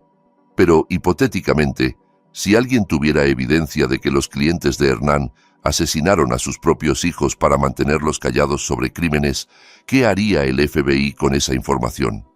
Hipotéticamente, necesitaríamos esa evidencia para procesar. ¿Y si esa evidencia fue obtenida ilegalmente? Entonces no sería admisible en el tribunal, pero podría apuntarnos hacia formas legales de obtener la misma información. Revisa la oficina de la casa de Hernán. Hay un archivador, cajón de abajo, etiquetado Soluciones Permanentes. Podrías encontrar algo interesante. Necesitamos una orden para eso. Entonces consíguela. Estoy seguro de que puedes encontrar causa probable. Ernesto, solo consigue la orden, Moreno, antes de que alguien haga desaparecer ese archivo. Moreno debió moverse rápido, porque esa tarde agentes del FBI ejecutaron una orden de registro en la casa de Hernán. Ernesto observó desde calle abajo mientras sacaban cajas de documentos. Su teléfono sonó. Moreno, ¿cómo supiste de ese archivo? No lo sabía. Solo tuve una corazonada. Ernesto, ¿lo que encontramos? Dios mío, estas personas estaban matando a sus propios hijos. Lo sé. Vamos a necesitar que testifique sobre todo. El programa. Lo que le pasó a Emilia. Todo. Haré lo que sea necesario. Bien, porque estamos a punto de acusar a 15 personas más. Este va a ser el caso de tráfico de menores más grande en la historia del Estado. ¡Que cuente! Lo hará. Pero Ernesto, cuídate la espalda. Estas personas tienen mucho que perder. Podrían hacer algo desesperado. Ernesto pensó en eso después de colgar. Las personas desesperadas eran peligrosas, pero no estaba preocupado por él mismo. Estaba preocupado por Emilia. Llamó a Diego. Necesito que hagas algo por mí. Dime. Necesito que lleves a Emilia a algún lugar seguro, fuera del estado, a algún lugar donde estas personas no puedan encontrarla. ¿Crees que irían tras ella? Creo que ya han matado a múltiples niños. No voy a arriesgarme. Conozco un lugar. Mi primo tiene un rancho en el norte, en medio de la nada. Nadie pensaría en buscar allí. ¿Pueden irse mañana? La recojo al amanecer.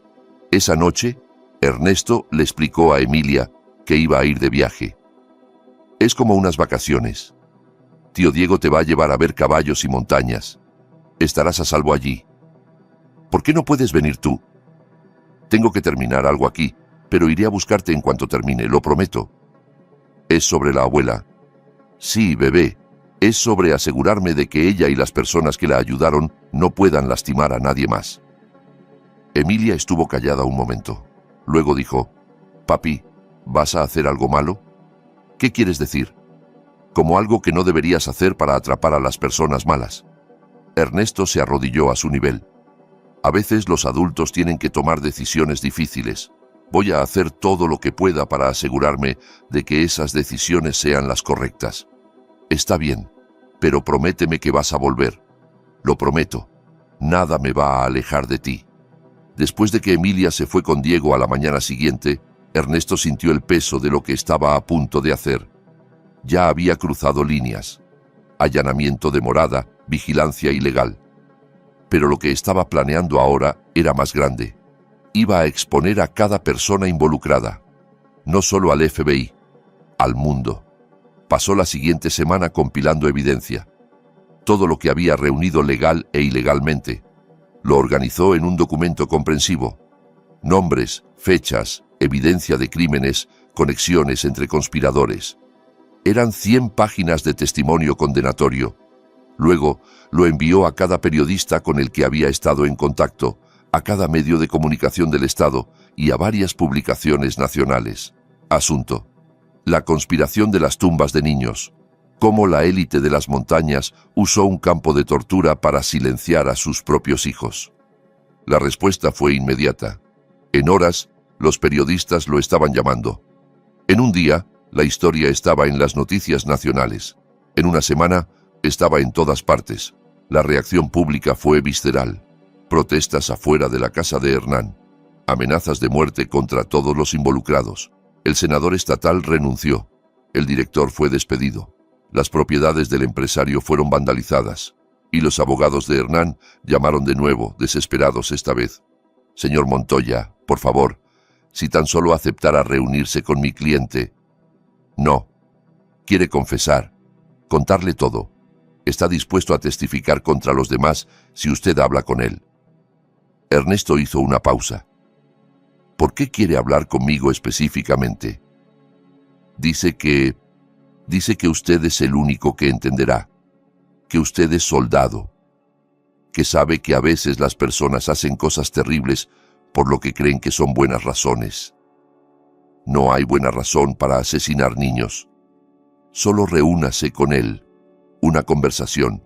Si todavía quiere que se pudra en prisión después de eso, está bien, pero dele la oportunidad de explicarse.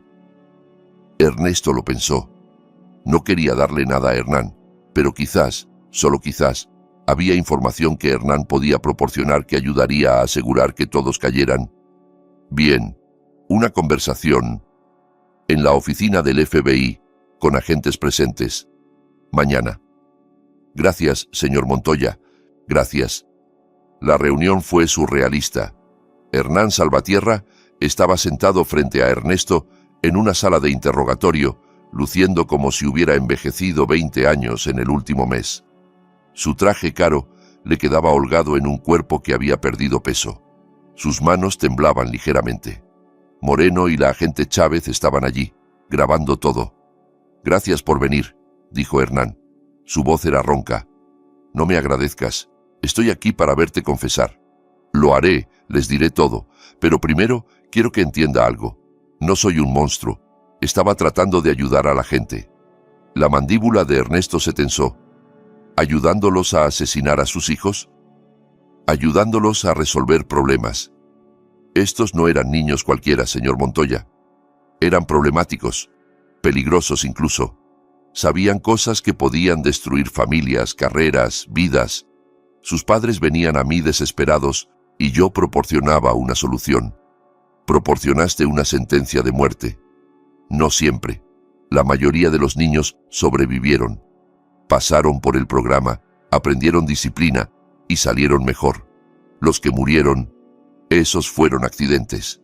Se suponía que Mirta debía ser cuidadosa, pero se excedió. ¿Se excedió? Ernesto golpeó la mesa con la mano. Ella enterró niños vivos. Los mató de hambre. Los golpeó. Lo sé. Y debí haberlo detenido. Pero para cuando me di cuenta de cuán lejos había llegado, estaba demasiado involucrado. Los padres eran personas poderosas. Me habrían destruido si los hubiera expuesto. Entonces dejaste que continuara. Dejaste que más niños murieran para salvarte. El rostro de Hernán se derrumbó. Cometí un error. Fui débil, asustado y codicioso. Y lo siento. Dios, lo siento mucho. El arrepentimiento no trae de vuelta a esos niños. Lo sé. Por eso quiero testificar. Le diré al FBI todo. Quién estuvo involucrado. ¿Quién sabía qué? ¿Quién pagó por las soluciones permanentes? Todo. Me aseguraré de que todos caigan. ¿A cambio de qué? Sentencia reducida. Custodia protegida. Soy juez, señor Montoya. Sé lo que les pasa a personas como yo en población general. Ernesto miró a Moreno. ¿Este trato está sobre la mesa? Depende de lo que nos dé. Si su información lleva a condenas de los demás, podríamos recomendar sentencia reducida. Ernesto se volvió hacia Hernán. ¿Cuántos niños murieron? 7 que yo sepa con certeza, pero podría haber más. Mirta guardaba algunos registros fuera de los libros. ¿Dónde están esos registros? Enterrados. Literalmente, en la propiedad. Hay un cobertizo en la parte trasera, bajo las tablas del piso. Moreno ya estaba en su teléfono. Manden un equipo a la propiedad Salvatierra. Cobertizo del noroeste. Arranquen las tablas del piso.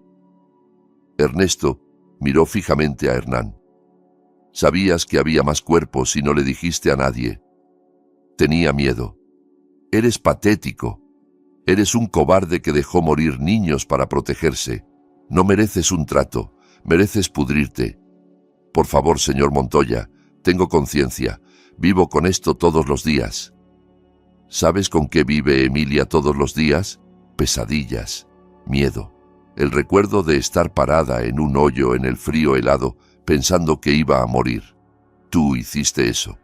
Tú y tu hermana y todos sus clientes ricos que valoraron sus secretos más que las vidas de sus hijos. Ernesto se puso de pie. Dale al FBI todo, cada nombre, cada detalle. Quizás eso te compre unos años menos de sentencia, pero nada te va a comprar redención. Vas a morir sabiendo que asesinaste niños. Salió. Moreno lo alcanzó en el pasillo. Eso fue duro, fue honesto. Ernesto tomó un respiro. ¿Consiguieron lo que necesitaban? Sí. Nos está dando nombres que no teníamos. Con su testimonio podemos procesar al menos a una docena más de personas. Esto va a ser enorme. Ernesto. Bien, asegúrense de que lo sea. Asegúrense de que todos sepan lo que estas personas hicieron. Durante el siguiente mes, los arrestos continuaron. El senador estatal, el director, el empresario. 3 padres más que habían pagado por soluciones permanentes. Un doctor que había falsificado certificados de defunción. 2 oficiales de policía que habían encubierto investigaciones. La cobertura mediática fue implacable. Cada día traía nuevas revelaciones. El público estaba horrorizado e indignado. Los políticos pedían reformas. Las organizaciones de bienestar infantil exigían investigaciones. Y a través de todo, Ernesto esperaba en el norte con Emilia y Diego, observando desde la distancia mientras la conspiración colapsaba. ¿Cuándo podemos ir a casa?, preguntó Emilia una noche, sentada junto a la chimenea en la casa del rancho del primo de Diego. Pronto, bebé, cuando sea seguro. ¿Alguna vez será seguro? Ernesto la abrazó. Sí, porque todas las personas malas van a ir a prisión y nunca van a poder lastimar a nadie más. ¿Lo prometes? Lo prometo. Pero esa noche, después de que Emilia se durmió, Ernesto recibió una llamada de Moreno. Tenemos un problema. ¿Qué tipo de problema? 2 de los padres que arrestamos pagaron la fianza. Eduardo Cardoso y Alberto Driu, ambos muy adinerados, ambos muy conectados, y ambos han desaparecido. Ernesto sintió un temor frío. ¿Desaparecido? Huyeron del país. Creemos. Interpol los está buscando, pero... Moreno hizo una pausa. Ernesto, estos tipos saben que tú fuiste quien los expuso. Saben que Emilia es la testigo que inició todo esto. Creo que podrían intentar represalias. Que lo intenten. Hablo en serio. Estos son hombres desesperados sin nada que perder. Necesitas quedarte en el norte hasta que los atrapemos. ¿Cuánto tiempo podría tomar eso? ¿Días? ¿Semanas? Quizás meses si son inteligentes. Ernesto miró a la puerta de la habitación de Emilia. Le había prometido que irían a casa pronto. Pero casa no era segura. Todavía no. Me quedaré.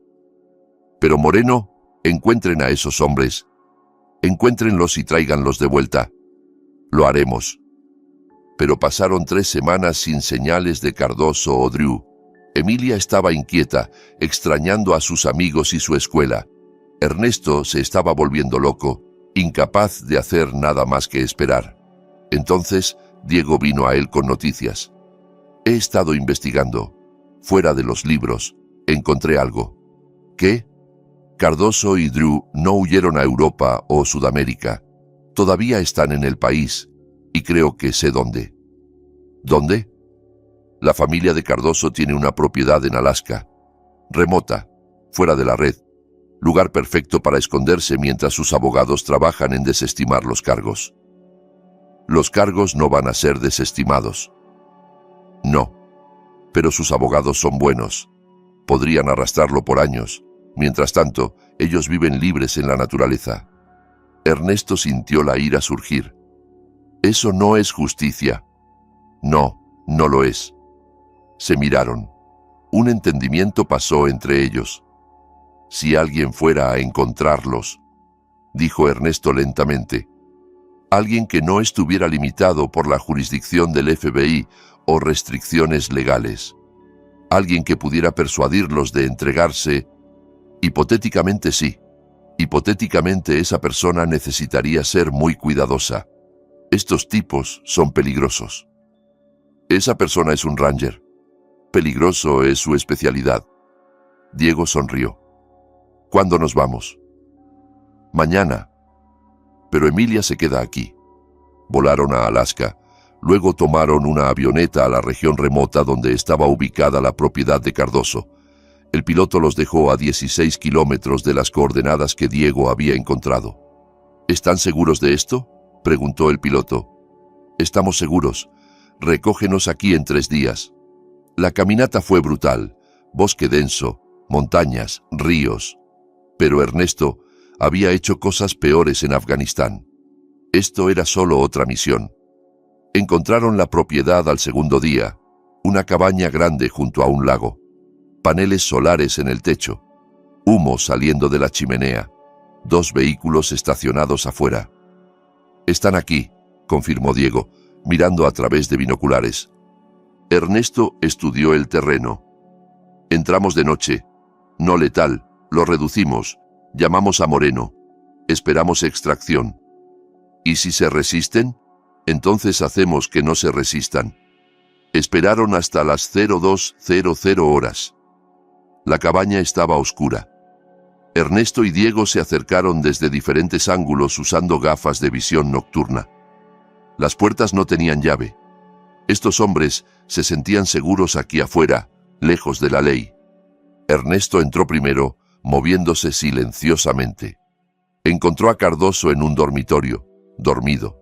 Un movimiento rápido, y Cardoso estaba boca abajo con las manos amarradas a la espalda. ¿Qué? ¡Cállate! La voz de Ernesto era fría. Haz un sonido y te noqueo. Cardoso se calló. Diego tenía a Drew en la sala, también reducido. Sentaron a los 2 hombres en el sofá. ¿Saben quiénes somos?, preguntó Ernesto. Eres Montoya, dijo Drew, el soldado. Eres el que arruinó todo. Soy el que los expuso por asesinar a sus hijos. Eso no es lo mismo. No asesinamos a nadie. Sí, lo hicieron. Enviaron a sus hijos a ser torturados y asesinados porque sabían sus secretos, porque valoraron sus reputaciones más que sus vidas. Cardoso habló. Mi hijo iba a destruirme. Encontró evidencia de mis aventuras, mis crímenes financieros. Iba a denunciarme. No tuve opción. Siempre hay una opción. Ernesto se inclinó cerca. Eligieron mal, y ahora van a pagar por ello. No puedes probar nada. Nuestros abogados nos sacarán. No necesito probar nada. El FBI tiene el testimonio de Hernán. Tienen los registros financieros. Tienen los cuerpos. Van a ir a prisión por el resto de sus vidas. Ya veremos, dijo Drew. Tenemos recursos, amigos en altos lugares. Ya no. Todos los están abandonando. El senador ya se declaró culpable. El director está cooperando. Sus amigos son ratas huyendo de un barco hundiéndose. Ernesto sacó un teléfono satelital. Ahora van a tomar una decisión. Pueden entregarse voluntariamente y quizás conseguir un trato. O puedo arrastrarlos de vuelta esposados. De cualquier manera, van a volver. ¿Y si nos negamos?, preguntó Cardoso. Ernesto sonrió. Era la misma sonrisa que les había dado a combatientes enemigos que pensaban que eran duros. Entonces haré que deseen nunca haber huido. No soy policía. No estoy limitado por las mismas reglas y realmente no me agradan. Dejó que eso calara. Luego agregó: pero esto es lo que pasa. No quiero lastimarlos. Quiero que enfrenten la justicia. Quiero que se sienten en el juicio y sean condenados y pasen el resto de sus vidas pensando en lo que hicieron. Ese es el castigo real. Eso es lo que merecen. Cardoso y Drew se miraron. Luego Cardoso dijo: ¿qué tipo de trato? Testifiquen contra todos los involucrados, cada nombre, cada crimen, cada detalle. A cambio quizás les dan 20 años en vez de cadena perpetua. Eso no es mucho de un trato. Es más de lo que merecen, es más de lo que sus hijos obtuvieron. Silencio. Luego Drew asintió. Está bien, nos entregaremos, pero lo queremos por escrito. Llamen a Moreno ustedes mismos. Díganle dónde están. Él arreglará el transporte y un acuerdo de culpabilidad. Ernesto le entregó a Drew el teléfono satelital. Observó mientras hacía la llamada. Observó mientras estos dos hombres que habían pensado que estaban por encima de la ley se rendían.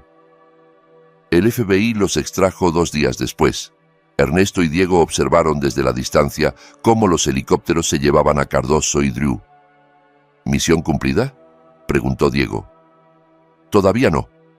No hasta que todos estén condenados y encerrados. Sabes que quizás no todos vayan a prisión. Buenos abogados, tecnicismos, tratos. Entonces me aseguraré de que sufran de otras maneras. Estas personas destruyeron la infancia de Emilia. Asesinaron niños. No se van a ir caminando. Volaron de regreso al norte. Emilia estaba esperando. Corrió a los brazos de Ernesto. Te extrañé, papi. Yo también te extrañé, bebé. Muchísimo. ¿Podemos ir a casa ahora? Ernesto miró a Diego, quien asintió. La amenaza inmediata había pasado. Cardoso y Drew estaban bajo custodia. Los demás estaban demasiado asustados o demasiado arruinados para huir. Sí, podemos ir a casa. Regresaron a su hogar una semana después. La casa se sentía vacía sin Brenda, pero a Emilia no parecía importarle. Solo estaba feliz de estar de vuelta en su propia habitación con sus propias cosas. Ernesto la inscribió en una nueva escuela más lejos del pueblo. Un nuevo comienzo, nuevos amigos que no sabían del escándalo, terapia 2 veces por semana para ayudarla a procesar el trauma, y lentamente, dolorosamente, construyeron una nueva vida. El juicio comenzó 6 meses después del rescate de Emilia. Mirta fue primero. La fiscalía presentó un caso devastador. Evidencia física de las tumbas, testimonios de niños sobrevivientes, registros financieros probando que era una empresa criminal. La defensa de Mirta intentó alegar que estaba ayudando a niños problemáticos, que las muertes fueron accidentales, que había sido presionada por su hermano Hernán. El jurado no se lo creyó. Culpable de todos los cargos. 4 cadenas perpetuas consecutivas sin posibilidad de libertad condicional. El juicio de Hernán fue el siguiente. Sus abogados intentaron retratarlo como una víctima de la manipulación de su hermana, pero con su propio testimonio sobre arreglar soluciones permanentes, era inútil. Culpable, cadena perpetua sin libertad condicional. Cristina Salazar recibió 20 años por conspiración y obstrucción. Carlos Bravo, el policía auxiliar, recibió 15. Cristina Núñez, la supervisora, recibió 10. El juicio de Brenda fue el más difícil de ver para Ernesto. Ella lucía pequeña y quebrada en el estrado, llorando mientras describía cómo había estado desesperada por dinero, cómo había creído las mentiras de su madre sobre ayudar a los niños. El fiscal no fue comprensivo. Le mostró al jurado grabaciones de Brenda promocionando el programa a padres, describió los $100,000 que había ganado, Detalló el sufrimiento de los niños que había enviado. Emilia no asistió al juicio. Era muy joven y los abogados acordaron que su testimonio por videoconferencia era suficiente. Pero Ernesto estuvo allí cada día, observando a la madre de su hija ser condenada por conspiración para cometer abuso infantil. 5 años. Cumpliría al menos 3 antes de ser elegible para libertad condicional. Los juicios de los otros padres se prolongaron por otro año. Cardoso y Drew, fieles a su palabra, testificaron contra todos. El senador estatal recibió cadena perpetua. El director recibió 30 años. El empresario recibió 25. En total, 23 personas fueron condenadas por la participación en la conspiración de Nuevos Comienzos. Cientos de años de tiempo en prisión. Millones en restitución a las familias de las víctimas. Pero para Ernesto, la verdadera victoria fue ver a Emilia sanar. Lentamente, las pesadillas se desvanecieron. Empezó a sonreír de nuevo, a hacer bromas, a jugar con amigos. Todavía estaba afectada por lo que había pasado, probablemente siempre lo estaría, pero estaba sobreviviendo, prosperando, incluso. 2 años después del rescate, Ernesto estaba sentado en un tribunal de familia para la audiencia final. La jueza, una mujer que había revisado toda la evidencia, todos los testimonios, lo miró a él y a Emilia. Señor Montoya ha hecho un trabajo admirable criando a su hija bajo circunstancias extremadamente difíciles. El tribunal determina que usted es un padre apto y amoroso. Los derechos parentales de la señora Montoya quedan permanentemente terminados. La custodia completa se le otorga a usted. Emilia le apretó la mano. ¿Eso significa que mamá no me puede llevar de vuelta? Nunca, dijo Ernesto. Eres mía para siempre. Esa noche tuvieron una celebración tranquila en casa. Pizza, helado, una película. Solo ellos dos, como había sido durante 2 años. «Papi», preguntó Emilia durante la película. «¿Sí, bebé?» «Gracias por salvarme». Ernesto la abrazó. «No tienes que agradecerme. Para eso son los papás». «No todos los papás. Algunos de esos niños, sus papás eran los malos». «Lo sé. Y lamento que no tuvieran a alguien que los protegiera. Pero tú te aseguraste de que los malos fueran castigados. Te aseguraste de que no pudieran lastimar a nadie más. Lo intenté. Hiciste más que intentar. Ganaste». Ernesto pensó en eso. Había ganado. Sí. ¿Pero a qué costo? Su matrimonio había terminado. Su hija estaba traumatizada. Familias habían sido destruidas. Vidas se habían perdido. Pero Emilia estaba viva, estaba sanando, estaba a salvo, y las personas que la habían lastimado estaban encerradas para siempre. Quizás eso era suficiente. Quizás eso era la victoria. 5 años después, Ernesto estaba en el patio trasero de su nueva casa, un lugar más pequeño en un mejor vecindario, más cerca de la escuela de Emilia. Ella tenía 12 años ahora, alta y segura, capitana de su equipo de fútbol. Las pesadillas eran raras. La terapia había funcionado. Iba a estar bien. Daniel Guillén vino para una parrillada, como hacía cada mes aproximadamente. Se habían vuelto amigos cercanos después de todo. Daniel se había retirado de la fuerza, citando desilusión con el sistema que había permitido que los salvatierra operaran durante tanto tiempo. «¿Cómo está?», preguntó Daniel, mirando a Emilia jugar con el perro de los vecinos. «Bien. Genial, en realidad. Puras calificaciones altas. Muchos amigos. Feliz». «Nunca lo sabrías. Pero tú lo sabes». «Sí, yo lo sé». Ernesto volteó una hamburguesa. «Recibí una carta de Brenda la semana pasada». «¿Qué dijo?» «Que lo siente, que ha estado sobria por 2 años, que quiere ver a Emilia cuando salga». «¿Cuándo es eso?» «El próximo año si obtiene libertad condicional». «¿Qué le vas a decir?» «Le voy a decir a Emilia, dejarla decidir, ya tiene edad suficiente para tomar esa decisión». Daniel asintió. «Eso es justo». Comieron en cómodo silencio por un rato. Luego Daniel dijo: «¿Sabes? Pienso en esos niños a veces. Los que no lo lograron. Sara, Marcos, los demás. Me pregunto qué estarían haciendo ahora si hubieran vivido. Yo también. Hiciste bien, Ernesto. Te aseguraste de que sus muertes significaran algo. Te aseguraste de que nadie pudiera ignorar lo que pasó. No los trae de vuelta. No, pero evitó que le pasara a más niños. Eso vale algo. Ernesto miró a su hija riendo sana, viva. Sí, lo vale. Esa noche, después de que Daniel se fue y Emilia estaba dormida, Ernesto se sentó en el porche con una cerveza, pensando en los últimos 5 años. Los juicios, las condenas, la lenta reconstrucción de su vida. Pensó en Mirta pudriéndose en una prisión de máxima seguridad.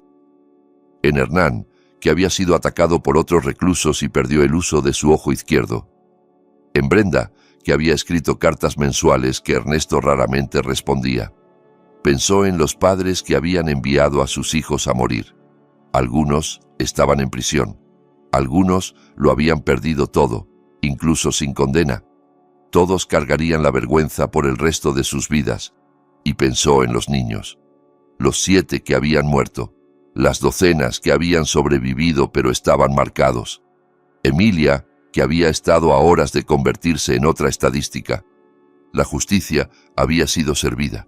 Los culpables habían sido castigados. La conspiración había sido expuesta y destruida. Pero Ernesto conocía la verdad. Esto volvería a pasar. En algún otro lugar. Diferentes nombres, diferente lugar, la misma maldad. Personas que valoraban el dinero y el poder sobre las vidas de los niños. Personas que pensaban que eran intocables. Su trabajo era asegurarse de que Emilia estuviera lista para un mundo como ese. Enseñarle a ser fuerte, a ser inteligente, a luchar contra el mal en todas sus formas. Ya estaba bien encaminada. Inteligente, fuerte, compasiva. Ahora era voluntaria en un refugio para niños, ayudando a niños que habían pasado por trauma. Decía que la ayudaba a procesar sus propias experiencias. Ernesto estaba orgulloso de ella. Más orgulloso de lo que había estado de cualquier cosa que hubiera logrado en el ejército. Su teléfono vibró. Un mensaje de Diego. ¿Viste las noticias? Otro caso de abuso infantil en el sur. Algo muy parecido. Pensé que debías saberlo. Ernesto miró el mensaje por un largo rato. Luego respondió: envíame los detalles. Porque la justicia nunca terminaba. El mal nunca era completamente derrotado, pero alguien tenía que enfrentarlo. Alguien tenía que luchar por los niños que no podían luchar por sí mismos. Y Ernesto Montoya siempre sería ese alguien. Lo había probado una vez. Lo haría de nuevo si fuera necesario. Por Emilia, por Sara, por todos los niños que merecían algo mejor de lo que el mundo les había dado. Había ganado esta batalla. Ganaría la próxima también. Siempre lo hacía. Y aquí es donde nuestra historia llega a su fin. Cuéntame en los comentarios qué te pareció. Gracias por tu tiempo. Si disfrutaste esta historia, suscríbete al canal, dale clic al video que ves en pantalla y nos vemos en el próximo. Esta historia nos deja una reflexión profunda sobre el valor de la familia, la importancia de proteger a los más vulnerables y cómo el karma siempre alcanza a quienes hacen daño. Cuéntame en los comentarios, ¿qué hubieras hecho tú en el lugar de Ernesto? ¿Crees que la justicia fue suficiente para las víctimas? Si conoces a alguien que necesite escuchar este mensaje sobre proteger a los niños, comparte este video. No olvides dejar tu like, suscribirte al canal y activar la campanita para no perderte ninguna historia. Tu apoyo significa mucho. Nos vemos en la próxima.